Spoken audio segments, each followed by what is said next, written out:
스위스의 작은 도시 다보스라는 곳이 있습니다. 스키를 타는 분들이 좋아하는 작은 소도시입니다. 이 소도시에서는 스키 타는 것 말고는 그저 1년에 몇 차례 학회나 포럼이 열리는 그런 작은 도시입니다. 늘 그랬던 대로 2년 전 2016년 1월 20일에도 세계 경제 포럼이 다보스에서 열렸습니다. 여러 경제학자, 경영학자들이 모여서 앞으로 세계의 미래에 관한 이야기를 나누는 그런 상황이었습니다.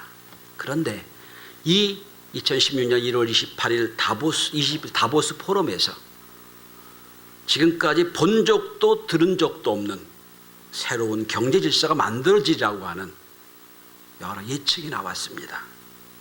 이 포럼에서 지금 많이 회자되고 있는 제4차 산업혁명이라는 단어가 처음 나오기 시작을 했습니다.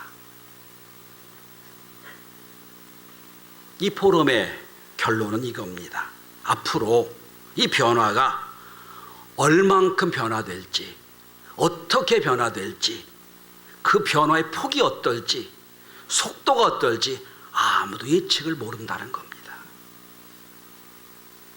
1차, 2차, 3차 산업혁명은 수백 년에 걸쳐 이루어졌습니다. 그런데 4차 산업혁명은 아무도 속도를 모른다는 거예요. 우리나라도 새 대통령이 들어오면서 제일 먼저 생긴 위원회가 대통령 직속기구로 제4차 산업혁명위원회입니다. 2년밖에 안 됐는데 포럼이 지금 이미 우리의 삶의 현장에 깊숙이 들어와 있습니다.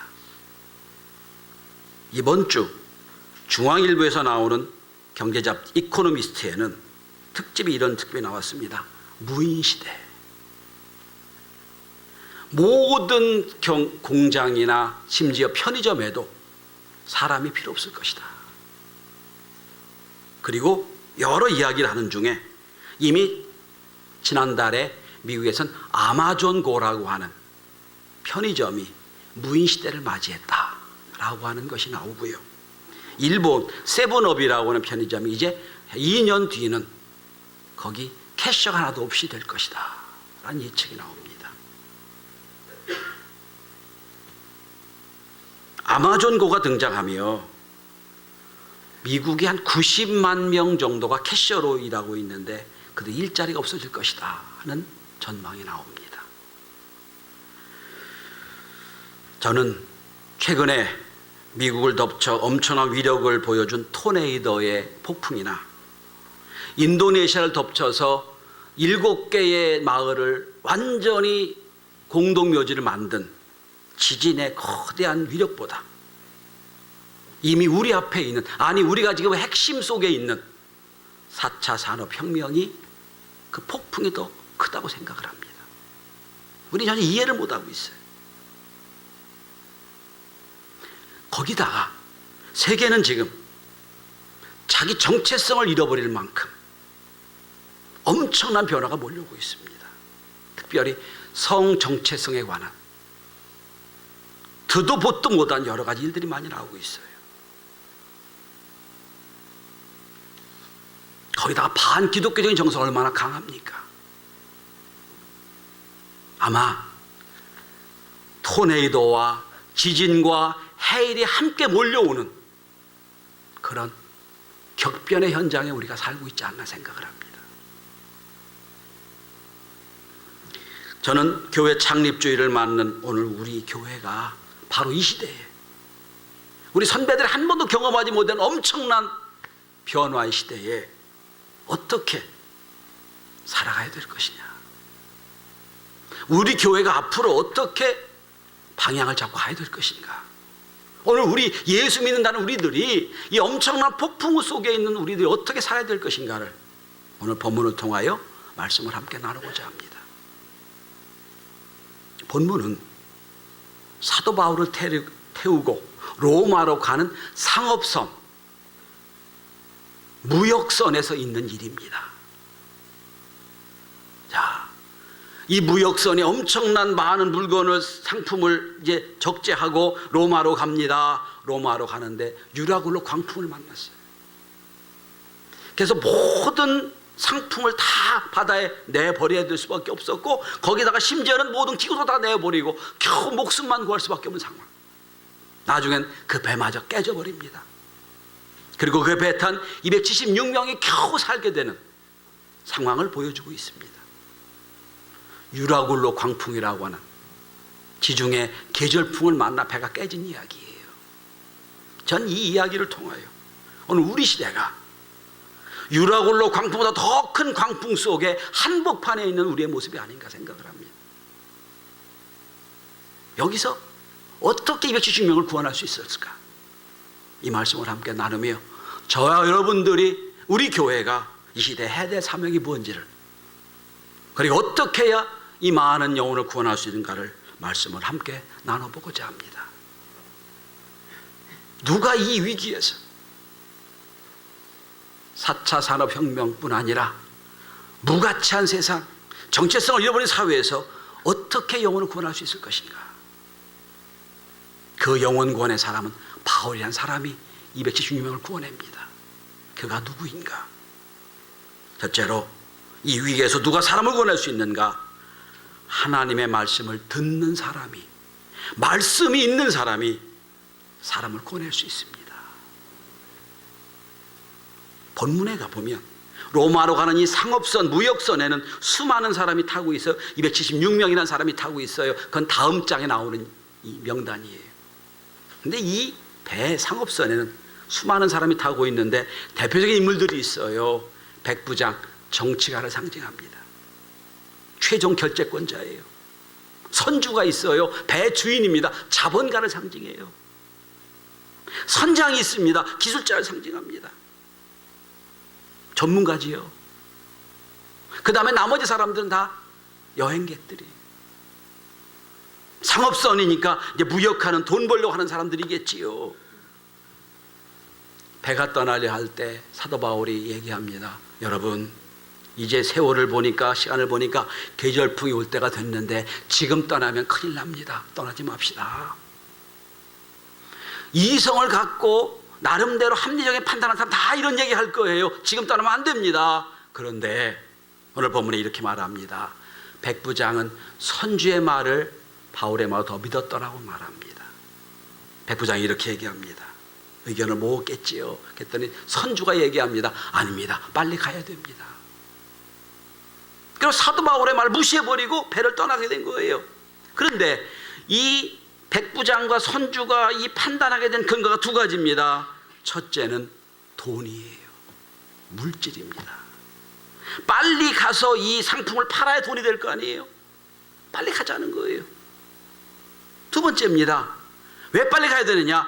지금 이 항구는 너무 좁아서 놀기가 어려우니 빨리 큰 저 베닉스의 항구에 가서 거기서 여장을 풀고 거기서 즐기며 삽시다 하는 거예요.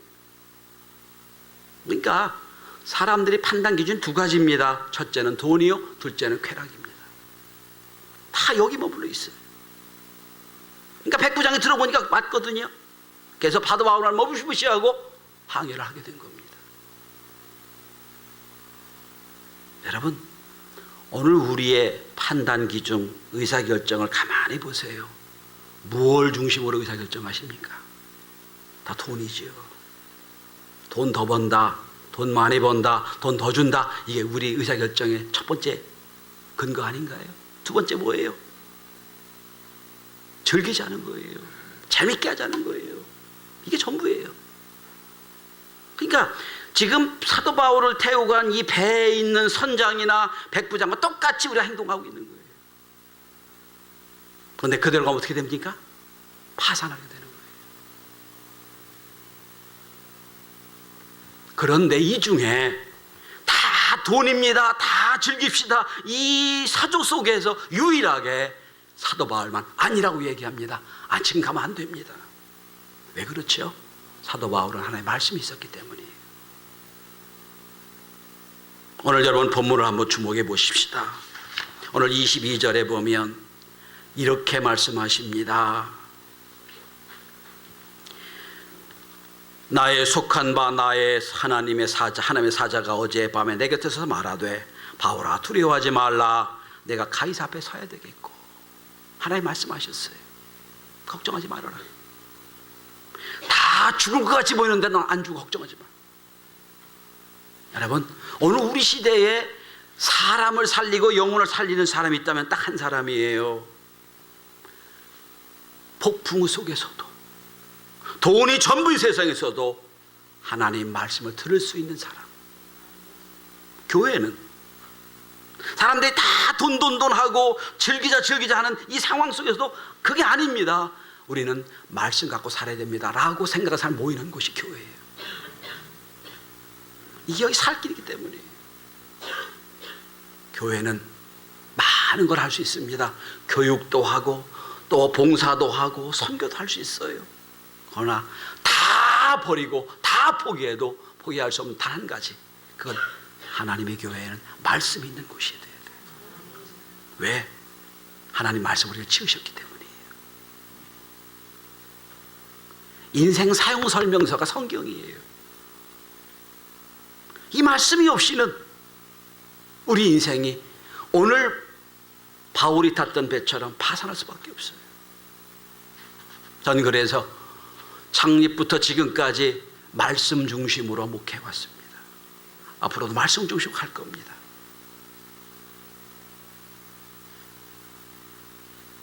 하나님 말씀 듣는 사도 바울 하나 때문에 276명이 죽을 수밖에 없는 영혼들이 다 살려받았다는 것. 여러분 가정에서 여러분의 말씀이 있다면 여러분 가정을 살려낼 줄 믿습니다. 여러분 직장에서 여러분 말씀을 들을 수 있다면 그 직장과 그 사업장은 복이 될 겁니다. 여러분 속에 나의 말씀이 들려 있는지. 교회는 그래서 말씀을 들어오는 곳이에요. 오늘 사도 바울은 똑같이 10나흘 동안 굶었습니다. 먹을 게 없었으니까 다 굶었는데 두려워 떨을 수밖에 없는데 하나님 말씀하세요. 사도 바울아, 걱정하지 말아라. 여러분, 급변하는 이 사회를 보며 걱정과 근심이 많아요. 잠 못 잘 때가 많아요. 그러나 그때마다 하나님 위로해 주신 말씀을 들을 수 있기를 바랍니다. 걱정하지 말아라. 말씀이 들리는 사람은 행복하고 은혜가 있는 사람이에요. 오늘 현대교회는 문제가 뭔지 아세요? 오늘 현대교회는 하나님이 우리를 군함으로 만들어 놓으셨어요. 교회가 군함이에요. 적진과 싸우라고, 사탄과 싸우라고 군함을 만들어 놨는데 다 교회마다 유람선 만들어 버렸어요. 나가 싸우진 않고 자기들끼리 놀아요. 그냥 재밌고 흥게 논다는 거예요. 창립주의념이라지에서 우리가 다시 한번 우리 교회를 말씀의 힘으로 세상을 향해 진격하는 영적인 군함을 만드는 새로운 도전과 각오가 있게 될 수 있기를 바랍니다. 항해를 하려면 여러 가지가 필요할 거예요. 배를 움직일 기름도 필요하고 양식도 필요하고 옷도 필요할 거예요. 또 비상약품도 필요하겠지요. 그러나 다 없어도 단 하나가 있어야 되는데 나침판이 있어야 돼요. 교회는 나침판을 주는 것이에요. 방향을 제시해 주는 것. 이게 살 길입니다 라고 얘기하는 것. 저와 여러분들은 앞으로도 교회를 움직여 나갈 때 말씀 중심으로 방향을 바로 세우는 그런 교회 만들어 갈 수 있게 되기를 주의 이름으로 축복합니다. 둘째로 오늘 사도 바울이 왜 이렇게 276명을 구원할 수 있는 것은 23절을 보시면 하나님이 함께 한다는 믿음이 있기에 구원할 수가 있어요. 23절 다시 보십니다. 나의 속한 바고 나의 섬길 하나님의 사자가 어젯밤에 내게 서서 말하되 바울아 두려워하지 말라. 여기 내 곁에 서서란 단어가 나옵니다. 헬라어로 파레스터 카르모이란 단어입니다. 이 말은 그가 내 옆에 서서 나에게 힘을 주신다는 뜻이에요.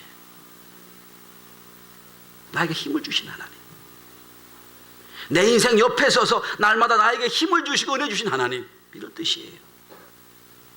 여러분, 사도 바울도 인간입니다. 거기다 죄수의 몸이잖아요. 로마로 끌려가고 있는 상황에서 두렵지 않을 수가 없죠. 두렵겠지요. 이게 막 다 요동치고 금방 죽을 것 같은 이 바다 속에서 죽을 수밖에 없을 거 아닙니까? 그런데 하나님 말씀하세요. 하나님의 사자가 내 곁에 서서 힘을 주셨다는 거예요. 성도 여러분, 유라굴로 같은 광풍이 우리에게 밀려 들어와도, 인생이 파산할 같은 위험과 어려움을 만나도 그 천지를 지으신 하나님이 내 옆에 계셔서 힘 주시고 은혜 주심을 믿는 사람은, 그 은혜를 남자 공급받는 사람은 당당할 수가 있습니다. 오늘 사도 바울이 당당합니다.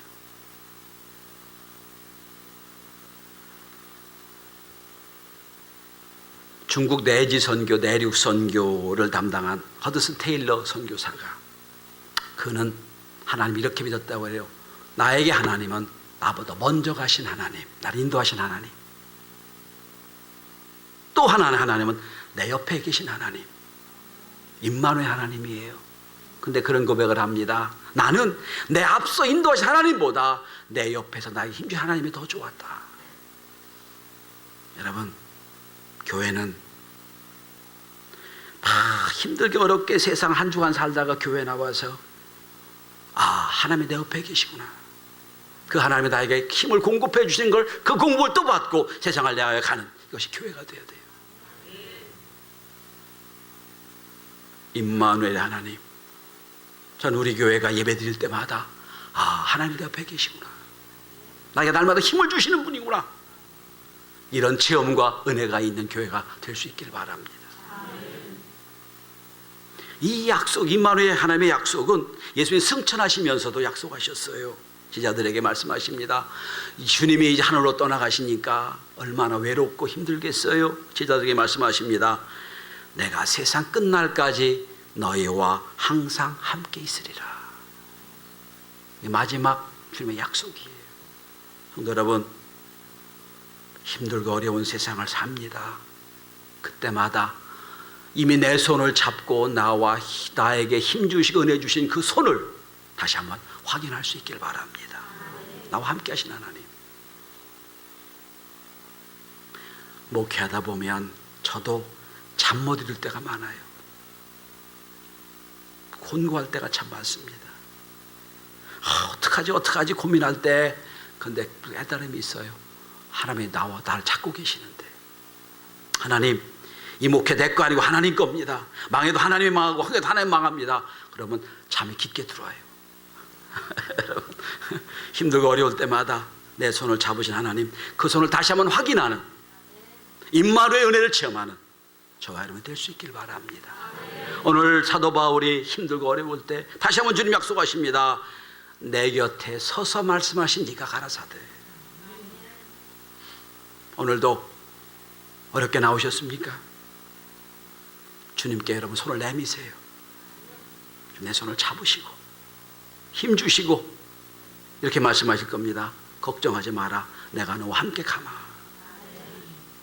그 은혜가 저와 여러분에게 있는 우리 교회 만들어갈 수 있길 바랍니다. 신앙의 여러 요소 중에 현대에 가장 필요한 요소가 하나 있습니다. 그건 견뎌내는 힘이에요. 회복 탄력성이라고 부르지요. 은혜 있는 사람은요, 좌절하도 탁탁 일어납니다. 회복 탄력성이 있어요. 그게 말씀의 은혜의 힘입니다. 마지막입니다. 오늘 사도 바울이 이렇게 많은 영혼을 구원할 수 있던 것은 사도 바울에겐 사명이 있었기 때문이에요. 다른 사람들이 죽겠다고 다 뒤집어지고 막 난리법석이 피는데도 사도 바울은 당당합니다. 하나님 말씀이 들렸고요, 임마누엘 하나님의 은혜를 경험했고요, 또 하는 가지는 내가 이 배에 타고 있는 사명이 있기 때문이에요. 다시 한번 본문을 보십시다. 22절입니다. 22절을 주목해 보십시오.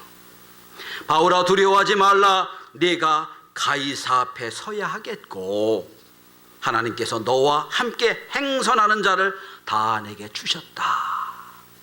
뭐라고 말씀하십니까? 두려워하지 말라. 네가 가이사 앞에 서야 하겠다. 가이사가 누구죠? 황제예요. 너는 이 풍랑이 아무리 거세고 여기서 죽을 것 같아도 너 죽을 수가 없어. 넌 죽을 수가 없어. 왜? 내 사명은 황제한테 가는 거야. 너 로마에 가서 선교해야 돼. 이게 사명이에요, 여러분. 사명이 있는 한, 사명이 그를 불사르는 한, 그는 다시 일어납니다. 그 사명 때문에 사람을 살리는 거예요. 그리고 25절을 주목해 보시고 우리 함께 다 같이 우리의 신앙 고백을 담아 함께 같이 봉독하십시다. 25절입니다. 시작. 그러므로 여러분이 안심하라. 나는 내게 말씀하신 그대로 드리라고 하나님을 믿노라. 하나님이 나에게 사명을 주셨고 그 사명을 이루려고 하신 대로 되리라고 난 믿노라. 여러분, 믿음 없는 풍랑치는 바닷속에 사람들이 막 흔들려요. 하도 말합니다. 난 믿노라. 내 사명 감당은 나 믿노라. 여러분, 얼마나 위로가 됐겠어요. 현대사회가 이렇게 오무병 걸렸다고 그럽니다. 무기력, 무책임, 무관심, 무감동, 무예의. 요즘 전 무예의라는 말에 많이 생각합니다. 도대체 현대는 예의가 없어요. 그죠? 젊은 사람들 예의가 전혀 없어요. 이게 오무병 걸렸다는 거예요. 이런 병 생긴 이유가 있어요, 여러분.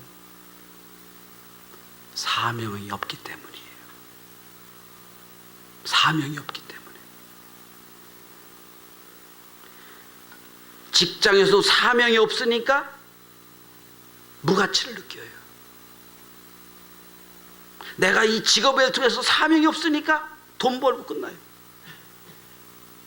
여러분, 우리가 단지 돈 벌기 위해 사는 인생이 아닙니다. 사명을 감당하기 위해 돈이 벌려지는 거예요. 싼 거 목적을 달라지면 안 됩니다. 여러분, 전 이런 고백을 합니다. 사람들은 행복하기 위해 산다고 얘기합니다. 맞아요. 근데 우리는 거기다 한 걸음 더 나가야 돼요. 우리는 행복하기 위해 사는 게 아니라 하나님 나에게 주신 사명을 위해 살아야 되는 거예요. 이게 믿는 자의 사명이에요. 직장에서도 돈 벌기 위한 직장이 아니라 이 직장을 통하여 하나님 가치를 창출해주고 많은 사람에게 은혜를 줄 수 있는 직장이 된다면 사명이에요.